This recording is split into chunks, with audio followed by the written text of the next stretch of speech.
ሻሎም ሻሎም የተወደዳችሁ የእግዚአብሔር ልጆች ዛሬ ከእናንተ ጋር እንዲሁ በካልቪኒስት አመለካከት ማለትም አንዴ የዳነ ለዘላለም ሊጠፋ አይችልም ወይ በሚለው ላይ መካፈል እፈልጋለሁ። የእግዚአብሔርን ቃል እንግዲህ በጣም ያው የምናውቀው የዘመናት የአርሜኒያን እና የካልቪኒስቶች ክርክር አለ። አሁን በዚያ ክርክር ላይ ለማተኮርና እንደገና በሺህ ዓመታቶች ውስጥ እንዲሁ የቀጠለውን ክርክር ለማስቀጠል ሳይሆን መጽሐፍ ቅዱስ በዚያ አቅጣጫ ምን ይላል? ምክንያቱም ብዙ የእግዚአብሔር ልጆች እየተዘናጉ ቤተክርስቲያንም ብዙ ምክንያቶችን ቢሆን ያው እየደከመች በህይወት እየደከመች ጨለማ እየወረሳት ያለበት ጊዜ ውስጥ ገብተናልና መጨረሻው ዘመን ደግሞ በዚህ ጉዳይ ያው ነገሮች እየከፉ እንደሚሄዱ እናውቃለን። ብዙ ለዚህ ውድቀት ለዚህ የህይወት ስቅጠት የሚያጋልጡ ነገሮች ቢኖሩም ከነዚህ ውስጥ አንዱ ይሄ አስተምሮ አንዴ የዳነ ለዘላለም አይጠፋም የሚለው ስለሆነ በእርግጥ መጽሐፍ ቅዱስ ይህን ነገር ይደግፈዋል ወይ መጽሐፍ ቅዱሳዊ አስተምሮ ነው ወይ በሚል እንደው መጽሐፍ ቅዱስን መመርመሩ ጥሩ ነው በሚል ነው ዛሬ ከእናንተ ጋር መካፈል የፈለኩት። ትከታተሉኝ ታተርፋላችሁ ብዬ ገምታለሁ አምናለሁ። እንግዲህ ማነው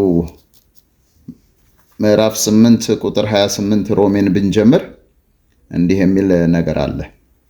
እንዲህ የሚል ነገር እናገኛለን። ሮሜ ምዕራፍ 8 ቁጥር 27 አካባቢ ልጁ በብዙ ወንድሞች መካከል በኩር ይሆን ዘንድ አስቀድሞ ያወቃቸው የልጁን መልክ እንዲመስሉ አስቀድሞ ደግሞ ወስኗልና አስቀድሞም የወሰናቸውን እነዚህን ደግሞ ጠራቸው፣ የጠራቸውንም እነዚህን ደግሞ አጸደቃቸው፣ ያጸደቃቸውንም እነዚህን ደግሞ አከበራቸው የሚለው የዚህ ክርክር መነሻ አንዱ ፓርት ስለሆነ ከኤፌሶን ቀጥሎ ተመርጠናል፣ አንዴ ድነናል፣ ተወስነናል፣ ጸድቀናል፣ ከብረናል። ስለዚህ የሚለወጥ ነገር የለም።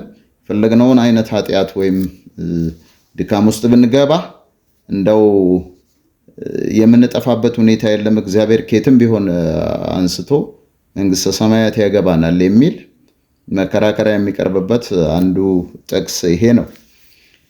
ሌላው እንግዲህ ያው ምዕራፍ 9 ላይ ደግሞ እንዲህ የሚል ነገር ታገኛላችሁ።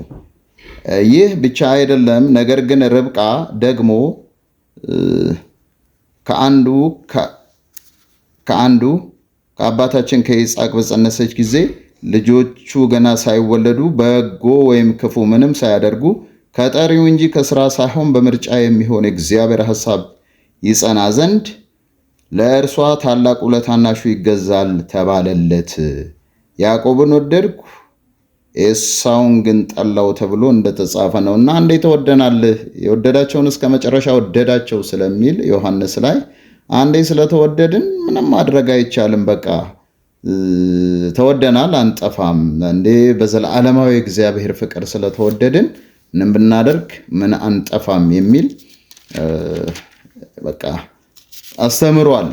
ያው ይሄን የካልቪኒዝም ነው ታውቁታላችሁ። ግን ይሄ አስተምህሮ ብዙዎችን እያዘቀጠ አይደለም ወይ? ለብዙዎች ጥፋት ምክንያት እየሆነ አይደለም ወይ ብለን እስቲ መጽሐፍ ቅዱስን ያው ማየቱ መልካም ነው ብዬ ስላሰብኩ ነው። የሮሜ መልእክትን ስንመለከተው አንደኛ ምዕራፍ 1 ላይ አሕዛብን ያስጠነቅቃል። አሕዛብ ላይ ፍርድ እንዳለ በምን ምክንያት እንደሚፈረድባቸው ይናገራል። እንዲህ ብሎ ማለት ነው። ምዕራፍ 1 ላይ ከዓለም ፍጥረት ጀምሮ ከተሰሩት ታውቆ ግልጥ ሆኖ ይታያልና የእግዚአብሔር ፈጣሪነት ማለት ነው። ስለዚህም እግዚአብሔርን እያወቁ እንደ እግዚአብሔርነቱ መጠን ስላላከበሩትና ስላላመሰገኑት የሚያመካኙት አጡ። ነገር ግን በሐሳባቸው ከንቱ ሆኑ፣ የማያስተውሉ ልባቸውም ጨለመ። ጥበበኞች ነን ሲሉ ደንቆሮ ሆኑ። የማይጠፋውንም የእግዚአብሔርን ክብር በሚጠፋ ሰውና በወፎች 4 እግር ባላቸውም በሚንቀሳቀሱ መልክ መስለው ለወጡ ይላል።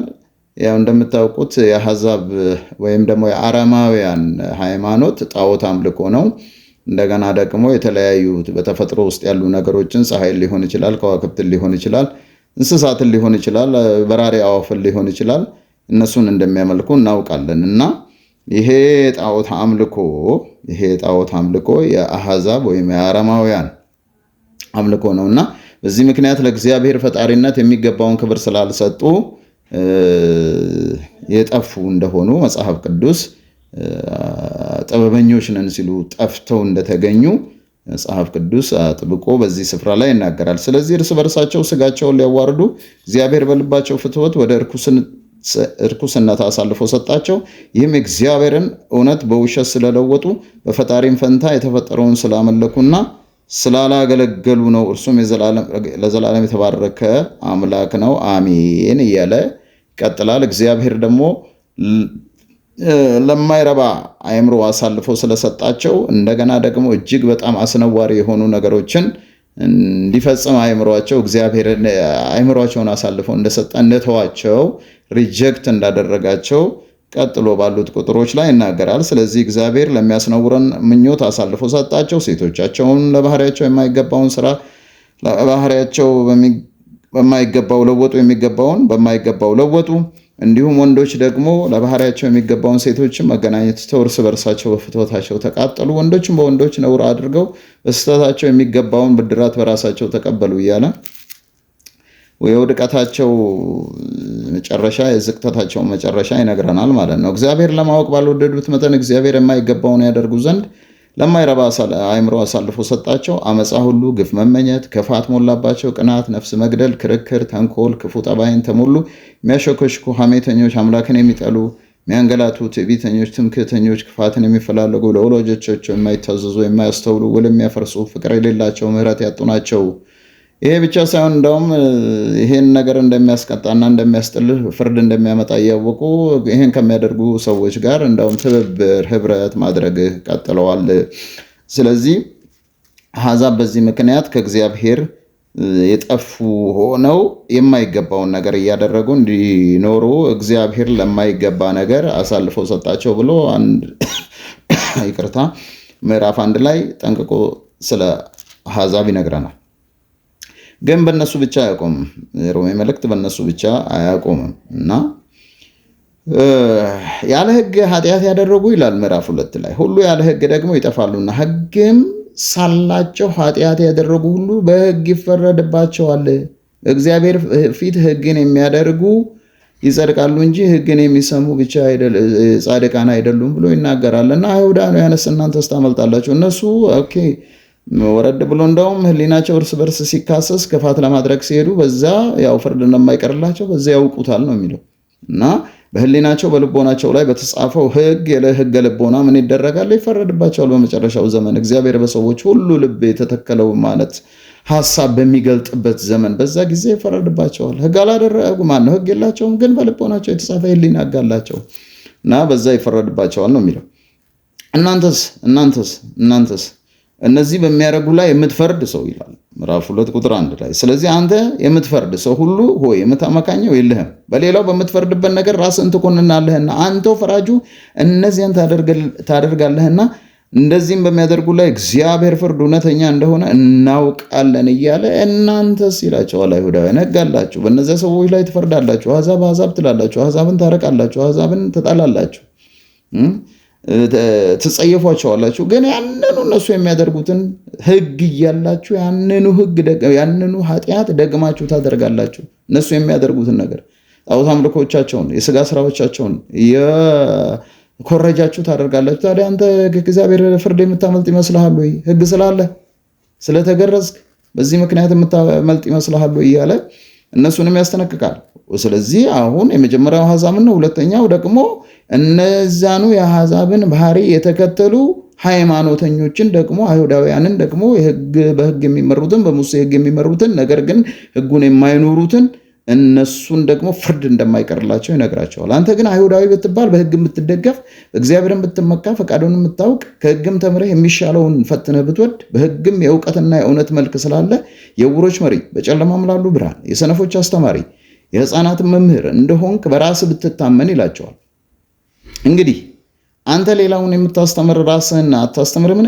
አትስረቅ ብለህ የምትሰብክ ትሰርቃለህን? አታመንዝር የምትል ታመነዝራለህን? ጣዖትን የምትጸየፍ ቤተ መቅደስን ትዘርፋለህን? በሕግ የምትመካ ሕግን በመተላለፍ እግዚአብሔርን ታሳፍራለህን? በእናንተ ሰበብ የእግዚአብሔር ስም በአሕዛብ መካከል ይሰደባልና ተብሎ እንደተጻፈ ነው ብሎ በጠንቅ እንደዚህ ይነግራቸዋል። ከፍርድ አታመልጡም። የሕግ ሰዎች በመሆናችሁ ሃይማኖት ስለተገረዛችሁ ወይም ደግሞ ቆዳችሁን ስለተገረዛችሁ ሸለፈታችሁን ስለተገረዛችሁ የምታመልጡ እንዳይመስላችሁ እያላቸው ነው። ስለዚህ የሚፈረድባቸው አሕዛብ ብቻ አይደሉም፣ እናንተም ደግሞ ምን ይጠብቃቸዋል? ፍርድ ይጠብቃቸዋል። እንደውም የባሰ ፍርድ ይጠብቃቸዋል እያለ እነሱን ደግሞ ያስጠነቅቃቸዋል። ስለዚህ አሁን የሮሜ መልእክት በአሕዛብ ላይ እንደገና ደግሞ በአይሁዳውያን ላይ ያለውን የፍርድ አካሄድ ከነገረን በኋላ በዛ ብቻ አላቆም። ሶስተኛው ደግሞ ክርስቶስን ተቀብለው በዚያው የአሕዛብ መንገድ ለመሄድ በአረማውያን መንገድ ለመሄድ የፈለጉ ክርስቲያኖችን የሮም ቤተክርስቲያን አባላትን ደግሞ እንዲሁ ያስጠነቅቃል ማለት ነው። ምን ብሎ ምዕራፍ 6 ቁጥር 1 ላይ እንግዲህ ምን እንላለን? ጸጋ እንዲበዛ በኃጢአት ጸንተን እንኑርን? በኃጢአት ጸንቶ የመቀጠል ፍላጎት ያላቸው ማን? ክርስቲያኖችን። ለኃጢአት የሞትን እኛ ወደፊት እንዴት አድርገን በእርሱ እንኖራለን? ወይስ ከክርስቶስ ኢየሱስ ጋር አንድ እንሆን ዘንድ የተጠመቅን ሁላችን ከሞቱ ጋር አንድ እንሆን ዘንድ እንደተጠመቅን አታውቁምን? እንግዲህ ክርስቶስ በአብ ክብር ከሙታን እንደተነሳ እንዲሁ እኛም በአዲስ ሕይወት እንድንመላለስ ከሞቱ ጋር አንድ እንሆን ዘንድ በሞቱ ከእርሱ ጋር ተባበርን እያለ ሞታችኋልና ኃጢአት ማድረግ አይፈቀድላችሁም እያለ ስለዚህ እንግዲህ ለምኞቱ እንድትታዘዙ በሚሞት ሥጋችሁ ኃጢአት አይንገስ፣ ብልቶቻችሁን የዓመፃ የጦር ዕቃ አድርጋችሁ ለኃጢአት አታቀርቡ እያለ ያስጠነቅቃል። ማንን? የዳኑትን አማኞች።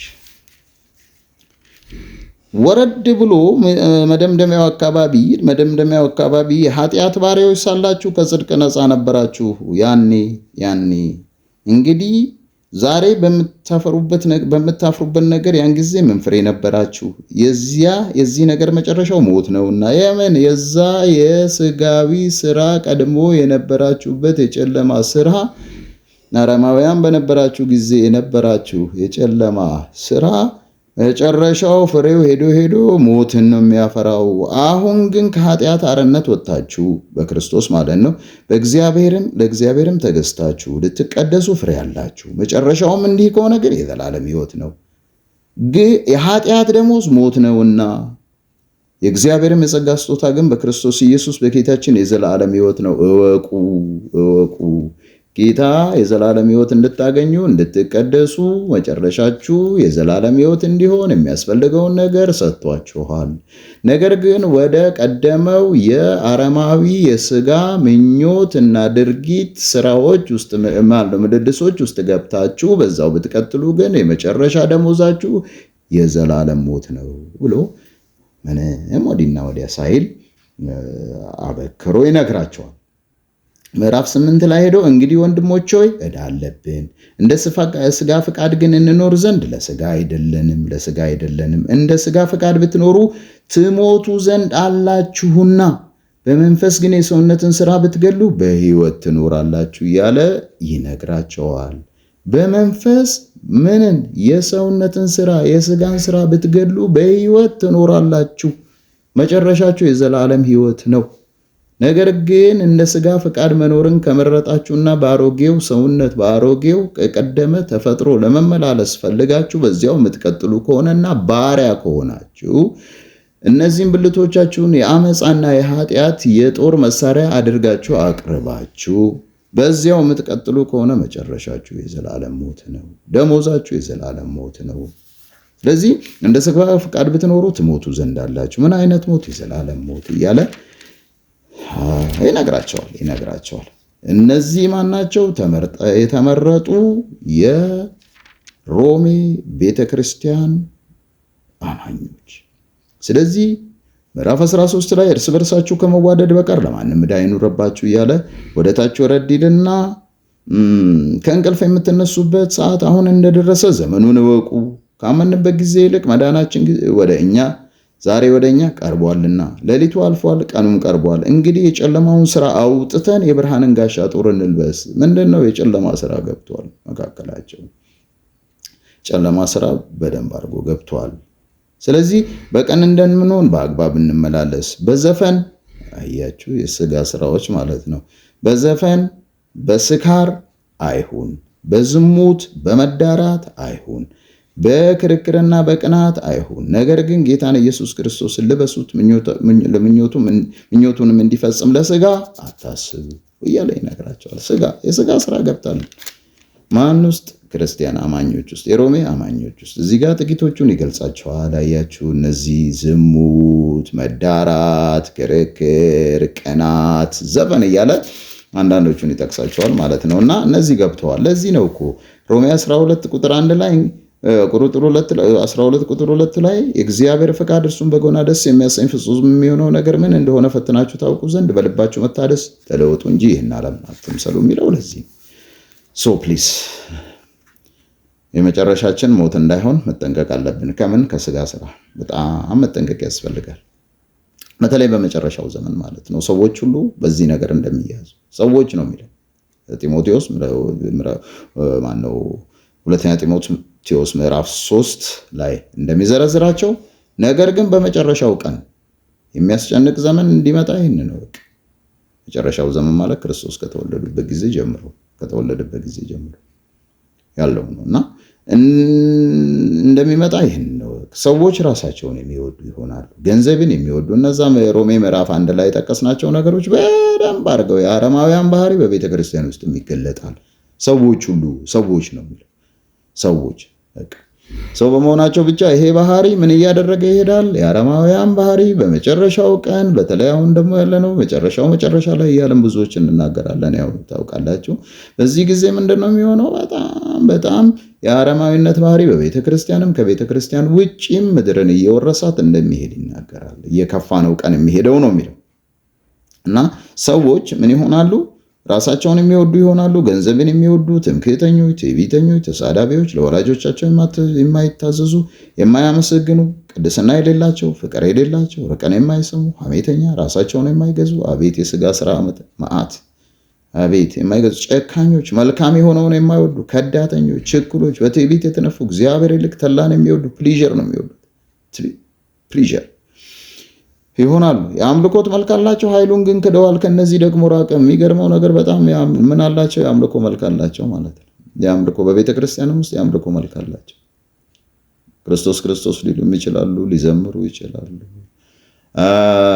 ጉባኤ ሊገኙ ይችላሉ፣ የእግዚአብሔር ቃል ሊሰበክ ይችላል። ስለዚህ እንዲህ ነው፣ የአምልኮ መልክ አላቸው፣ ግን ኃይሉን ክደዋል እንዳይመስል። እግዚአብሔር የመቀደሱን ኃይል ክደዋል። እግዚአብሔር እንደሚፈርድ ማመናቸውን ትተዋል። ይሄ መቼ? በተለይ በመጨረሻው ዘመን እየባሰ ነው የሚሄደው እና እንግዲህ አንተ ይለዋል ወረድ ብሎ በእውነትም በክርስቶስ ኢየሱስ እግዚአብሔርን እየመሰሉ ሊኖሩ የሚወዱ ሁሉ ይሰደዳሉ። ከቤተ ክርስቲያን ምናልባት ስደት ሊነሳ ይችላል። ከቤተ ክርስቲያን አሁን ከውጭ አይደለም፣ ከቤተ ክርስቲያን። ምክንያቱም ሰዎች ሁሉ በክፋት ይያዛሉ። ስለዚህ እውነትን ይጠላሉ፣ ቅድስናን ይጠላሉ። ስለዚህ ስደት በቤተ ክርስቲያን ሊገጥም ይችላል። ቤተ ክርስቲያን ልታሳደድ ትችላለች። የሚቀደሱትን ለእግዚአብሔር እውነት የሚታገሉትን ልታሳደድ ትችላለች። ክፉዎች ሰዎችና አታላዮች ግን ይለዋል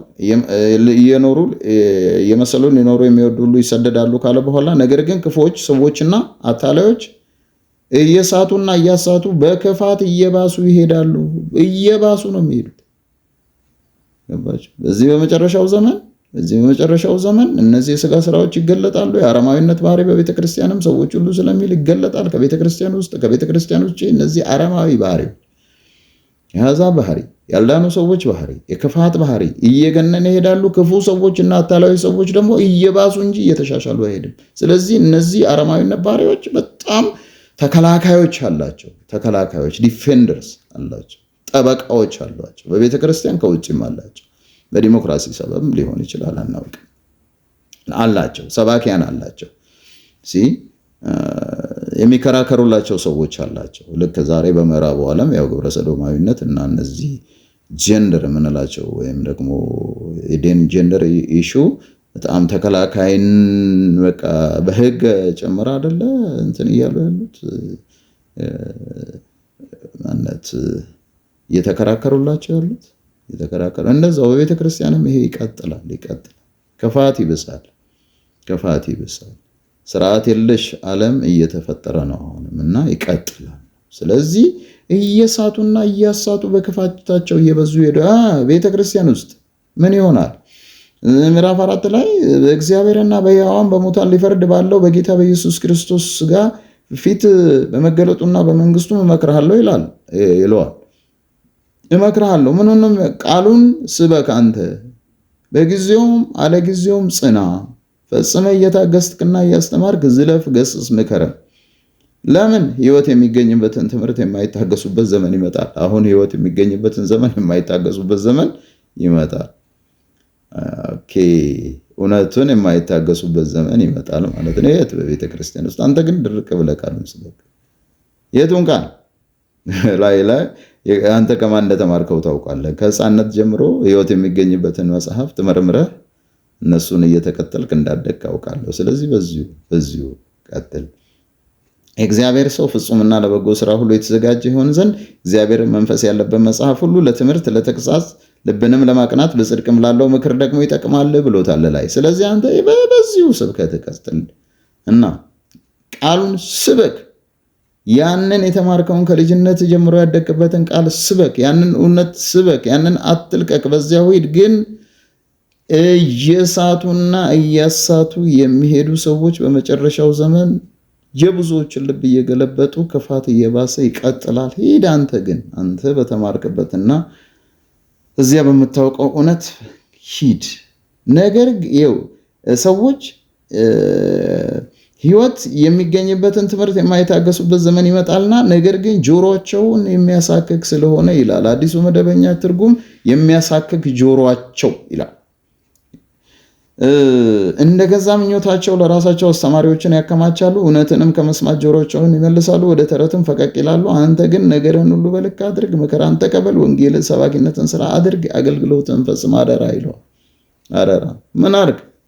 ያንኑ ቃል ቀጥል። በመጨረሻው ዘመን እነዚህ አሁን ምዕራፍ 3 ላይ የተጠቀሰላቸው የሥጋ ስራዎችን የሚያጸኑ ስብከቶች ይበዛሉ።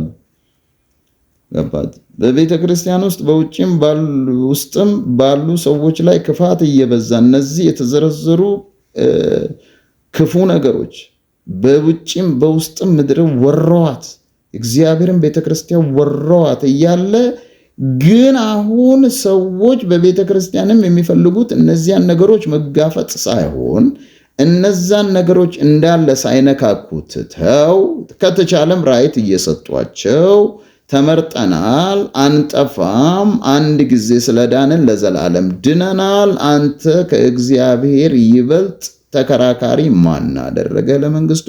ይሄን ተውና አሁን ያሳከከናል ጆሮአችን። እከክልን ምን ምኞት አለን? ያንን ምኞት የሚያስፈጽም ስብከት ስበከን የሚሉበት ዘመን ይመጣል። ስለዚህ አስተማሪዎችን ይቀጥራሉ። ምን አይነት አስተማሪዎች? እነዚህን ነገሮች የሚነካካ ሳይሆን ምን የሚያደርግ ምኞታቸውን የሚሰብክላቸው ሰዎች በቤተ ክርስቲያን እየፈለጉ የሚቀጥሩበት ዘመን ይመጣል። ሰዎች ምኞት የሚሰበክበት ቤተ ክርስቲያን በክፋትና በስጋ ስራዎች በአረማዊነት ተወራ እያለች ምኞታቸውን የሚሰብኩላቸውን ሰዎች ስብከቱ እኮ ይቀጥላል ማለት ነው። አያችሁ፣ ትምህርቱ ይቀጥላል፣ ዝማሬው ይቀጥላል፣ የቤተ ክርስቲያን አረማዊነትም ይቀጥላል። ስለዚህ አገልጋዮች ከነዚህ ነገሮች ጋር መታገልን ይተውና ሰዎችን ፍላጎት እያጠኑ ቅድመ ጥናት እያደረጉ ይሰብካሉ ማለት ነው፣ ያስተምራሉ ማለት ነው። ሁሉ አማን ነው እና አንዴ ድነናል፣ ለዘላለም አንጠፋም። መጽሐፍ ቅዱስ እንዲህ አይነቱን ትምህርት እውቅና ይሰጣል። መጨረሻው ጥፋት ነው። ሮሜ ላይ እንዳየ መጨረሻው ጥፋት ነው፣ የዘላለም እሳት ነው፣ ከሕይወት መጽሐፍ መደምሰስ ነው። ዳግም ተወልደናል፣ ዳግም እንሞታለን። እንደ ሥጋ ፈቃድ ብትኖሩ ትሞቱ ዘንድ አላችሁ ስለሚል ማለት የኃጢአት ደሞዝ ሞት ነው። ስለዚህ አንዴ ዳነ ለዘላለም አይጠፋም የሚለው ትምህርት ለብዙዎች ውድቀት፣ ለብዙዎች ኪሳራ ለብዙዎች መዘናጋት ምክንያት እየሆነ ስላለ ሌሎችም የተለቀቁ ያው ትምህርቶች አሉ፣ ቪዲዮዎች አሉ። እነሱን እየተከታተልን ሌሎችንም እያከለን ተከታታይ እንሄዳለን። አንድ ሄደናል። ለዘላለም የሚጠፋበት ሁኔታ መጽሐፍ ቅዱስ ውስጥ ግልጽ ማስረጃዎች አሉት። ቴንኪዩ። እግዚአብሔር ይባርካችሁ፣ ከእናንተ ጋር ይሁን። ለዘላለም ጸንታችሁ በቤቱ እስከ መጨረሻው ጭምር የምንቆምበትን ጸጋ እና ማስተዋል እግዚአብሔር ይስጠን። ሻሎም